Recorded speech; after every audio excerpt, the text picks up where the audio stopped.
Nyuszival kissé eltűntünk, de ismét visszatértünk. Ebből is látszik, hogy mennyire szívem csücske. Bradák Balázs, a műalkotója, a Kiégő Izzók oszlopos tagja, és többek között tervezzük a Nyuszi folytatását, ahogy már az előbb volt róla szó, hogy egy interaktív, hanggal egybekötött videóinstallációvá fejlesztjük, de egyelőre azt gondolom, hogy így is nagyon meggyőző a mi Nyuszink. És akkor a végére értünk kiállításunknak. Az utolsó művész Őrsi Böki András, Böki a graffitis művész neve, emellett őt ismerhetjük több zenei formációból is, többek között a Soul Club és egyéb helyekről. Mondhatni Böki kimondottan multifunkcionális.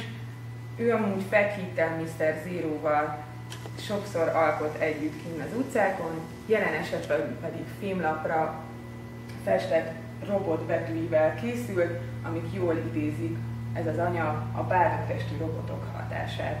Köszönöm szépen a figyelmet, reméljük ellátogattok Tihanba augusztus 20-ig, ahol a robotinvázió mellett számos programmal találkozhattok, amelyekről bővebb információt találhattok a www.artplac.hu oldalon, illetve a rendezvény hivatalos Facebook oldalán.